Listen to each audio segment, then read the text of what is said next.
Ndabasuje mbifurije ishya nihirwa amahoro y'Imana agumye abane namwe mwese mukunda mugakurikira ibiganiro bya Bombo Prime Empire. Ndagarutse nje muri izi saga cyangwa se nje muri no myidagaduro nje kunyurazamo itoroshi kugira ngo tuharebe neza. Diamond Platnumz ndetse n'umugore wiwe baje kuba bibaruka umwana, umugore we Zucu. Ariko ndagira ngo mbere yo kuza kuvuga ibindi bintu kuri aho ku mwana babyaye uko babyaye n'ibiki byose, ndagira ngo tubanze dutera agatebe twicaye turebe Zucu na makeup afite.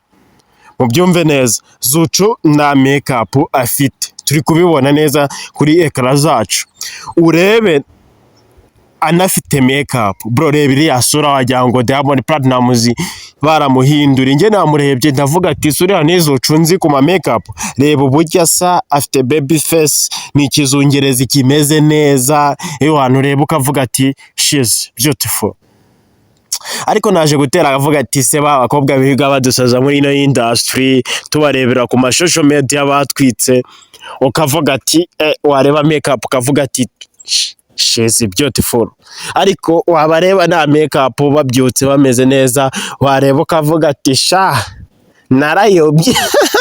Niyo mpamvu niriya ndaya Jessica hamwe n'uriya mujene bita Mubaraka usanga bari kugigira umubebi yisiga makeup, wamubona muri industry atambuka she's beautiful, very wonderful. Ariko nanone wamureba ari gutambuka mu buzima busanzwe ukabona no umugore rwose uteye isesemi. Nanjye nabireba nazo cupe nanjye bombocrat, yenda tugendeye ku bindi bintu cyangwa se ku bindi bintu twumva, sibyo? Reba nawe wikita kuri iki cyangwa se ngibi ngibi. Reba Zucu yite makeup, ureba atanite makeup, urebe itandukaniro ririmo. Ariko si nibyo gusa, Diamond Platnumz yaje kuba abyarana umwana wa gatanu n'umugore Zucu. Urareba hano ngaha uri kureba Diamond Platnumz bari kumuhemba, bari kumusura bakamuhemba bakamuha byose. Reba kara kaboro za iPhone 17 murazibara nka gift.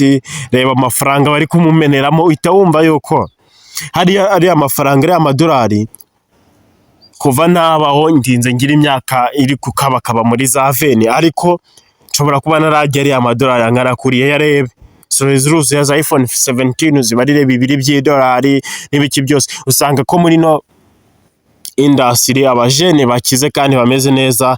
Nibyo koko Zucu ameze neza, yabyaranye n'umugabo we, barakundanye, bibereye muri honeymoon, bararyoshye. Keya ni keya, amafaranga ari kuyabona avuga ati nubwo abadakenye ariko n'ubundi agashimwe hariya ni yandi bamuha nanamenye ngo byagenze gute. Nuko yamuha nyine enda nka iPhone 17 ashobora guhita avuga ati kabibi ni karanavuka ariko ndayigahaye.